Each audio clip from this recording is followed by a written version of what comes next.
This is the ABQ Business Podcast with your host, Jason Rigby. Each week we'll interview visionary business leaders to inspire the creative power and spirit That's in every entrepreneur. discussing strengths, weaknesses, strategies, systems, And the problems we can all solve together. for a new future for local small business. Hey guys, just got a poster of the 4 agreements. And I know we've listened to them, we've maybe even read the book, maybe we've glanced over them when we've gotten quotes and we're like, oh, that's awesome. But I want to go over the 4 agreements in just a few minutes, but I want each of us, and I hope this will help you. If you don't have a poster of the 4 agreements, you can go on Etsy. They have them. They have a lot of different handmade ones. eBay has them too. But let's go over the 4 agreements. The first one is to be impeccable with your word. It says this: speak with integrity. Say only what you mean. Avoid using the word to speak against yourself or to gossip about others.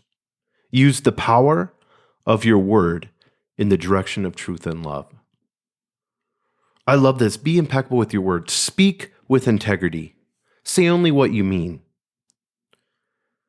When we think of speaking with integrity and saying what we only mean, a lot of times what we do is we elongate the truth.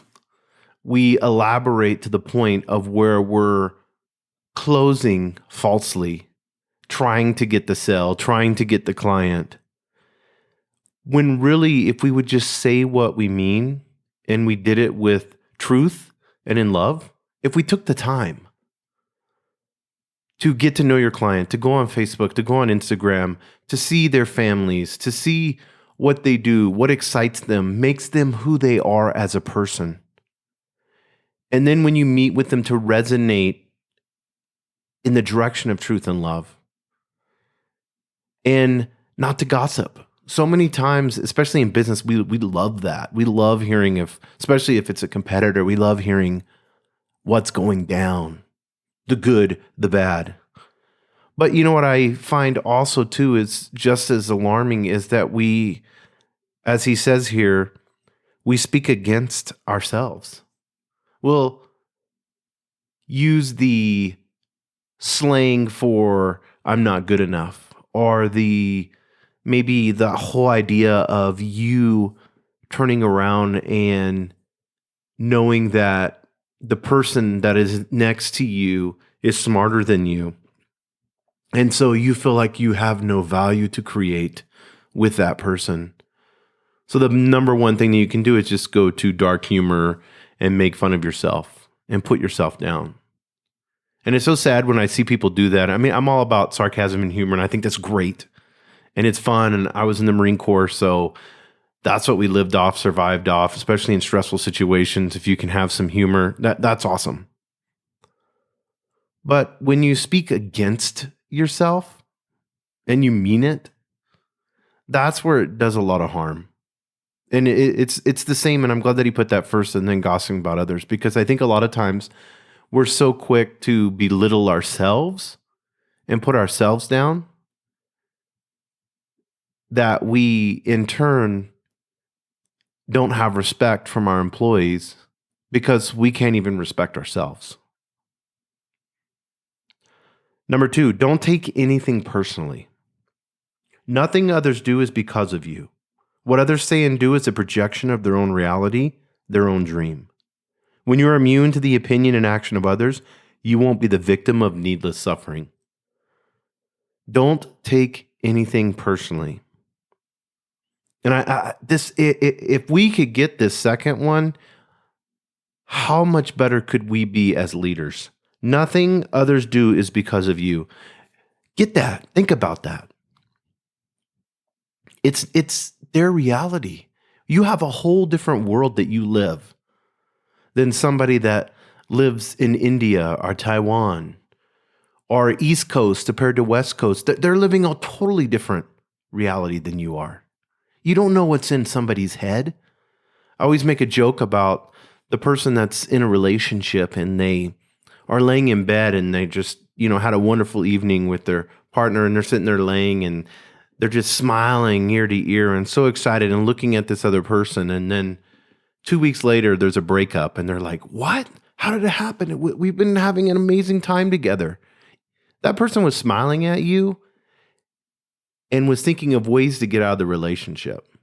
How many times have we seen that or had that happen to us or we've done that? It's just like, I don't know if I'm in love with this person or not. I need to think about this. What's going on? Why don't I feel the way that I feel anymore towards this person? I'm not excited to see this person anymore. But you're smiling. You have no idea what the true reality in a person's head is. You cannot read their mind and you cannot read, actions. You can see people's actions and sometimes that gives a clear indication. But how many employees have came to you and you thought everything was going good, and then next thing you know, they're like, hey, I've gotten another job opportunity. I'm going to be heading in this direction. It happens. And this is a beautiful, beautiful agreement. Don't take anything personally. Nothing others do is because of you. What others say and do is a projection of their own reality, their own dream. When you're immune to the opinion and action of others, you won't be the victim of needless suffering. It's their decision to make. It's nothing against you. I hate those leaders who are so egotistic that everything revolves around them, that if something happens bad in their business, they take it 100% personal. Anything that goes against them is them, not the business as a separate identity.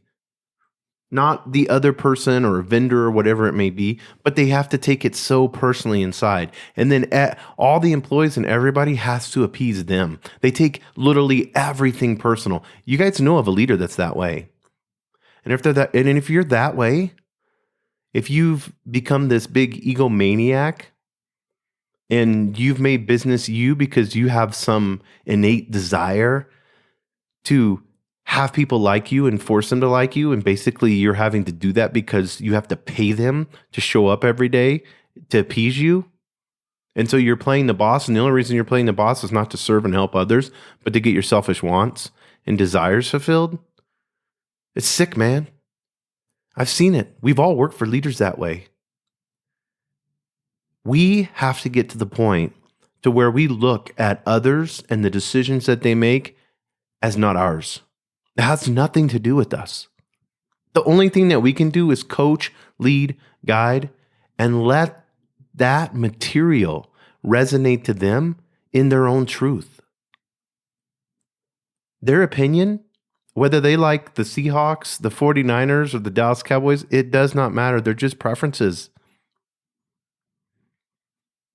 Stop suffering by relying on what other people are thinking. And you know what's even worse? It's what you're thinking that they're thinking.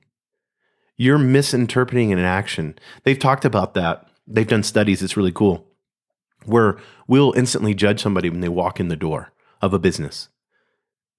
We'll look at them, look at their clothes, see who they are, and then they have people go into a room and talk about this person and try to guess who they are, what they do, looking at their clothes and knowing. And 90% of the time, we're wrong about the person. What we're guessing is wrong. I've been with people for 2-3 years, done contracts with people, signed agreements, done all kinds of stuff, and still we've gone on trips together and everything else and met their families and had dinners and everything else and still not know that person completely. You don't know. Stop guessing. Stop judging. Number 3, don't make assumptions. Find the courage to ask questions and to express what you really want. Communicate with others as clear as you can to avoid misunderstandings, sadness, and drama. With just this one agreement, you can completely transform your life. Don't make assumptions. Courage to ask questions. Courage to not be passive aggressive and to ask that employee to come into your office and have that conversation with them. Courage when you know a friendship has the potential to derail and you just allow it because you don't have the courage enough to express what you want. Yes, I'm saying that right. That's not selfish to express what you really want. If your intention is good, have a voice. It's yours. There's an expectation there of you laying down and sacrificing and not speaking up. And so you just suppress these emotions and the anger and the hurt. And all it does, like he says, is create misunderstandings, sadness, and drama. Communicate with others clearly. You will avoid all of that. Have those hard conversations. You know what? It's like a muscle. The more you use it, the more you have hard conversations. Say, I'm gonna have a hard conversation every freaking week with somebody that I don't want to. I need to call this person. There's a question with this. I'm not gonna let it go. This person's coming into my office with a bad attitude. I'm gonna call him into my office. I'm gonna sit him down, make sure I shut my cell phone off, have no disturbances, and lovingly and in truth, I'm going to have a conversation with them. I'm telling you, he is so correct when he says this can completely transform your life. Because you'll be known as being truthful then. You'll be known as them being able to come to you and open up and speak their mind and you not get offended. Because you're not taking anything personal. And you're being impeccable with your word and you're not making assumptions. Number 4. Always do your best. Your best is going to change from moment to moment. It will be different when you are healthy as opposed to sick. Under any circumstances, simply do your best. And you will avoid self-judgment, self-abuse, and regret. I love what he says here. What does doing your best look like when you're not feeling well? Last 2.5 weeks, I never get sick, and I've had the flu. And it's been horrific. I mean, and it's like one day I feel great. The next day I feel horrific. 2 days I'm great. Then I think I can work out and I start to work out and then I feel horrible the next day. All I want to do is sleep. If it wasn't for listening to podcasts and watching YouTube and Netflix, but you know what? I kept going and I've done my best. And I'll continue to do my best. It's not, I may be at 60%, but guess what? I'm going to do 60% at my best. And if I need to take a day off and I need to rest, I need to recalibrate and watch TV or watch other podcasts or write or go for a walk slowly because I'm not feeling well, but just enough to get the sun on me, whatever it may be. If that's what I can do, then I'm doing my best. Under any circumstances, simply do your best. And I love what he said. You'll avoid self-judgment, self-abuse, and regret. Big difference between self-judgment, self-abuse. Oh, I could go on and on with this. I'm not, because I want to keep this podcast really short. I want to keep it under 15 minutes. But self-abuse, man, we abuse ourselves physically, mentally, and spiritually, don't we? Physically, we abuse ourselves by putting poison in our bodies. Mentally, we abuse ourselves by just constantly having negative thoughts and tearing ourselves down. And then self-judgment. Oh my goodness. Self-judge. You're the judge and jury, and you have all the answers about yourself. You know more than God, the universe. You know more than it all. Your ego will judge you harshly. Eckhart Tolle talks about it being the harsh critic, and I love that.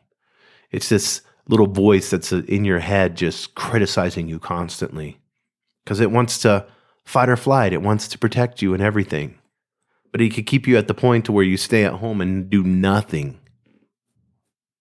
And then from there, you're just having self-abuse. That's what happens.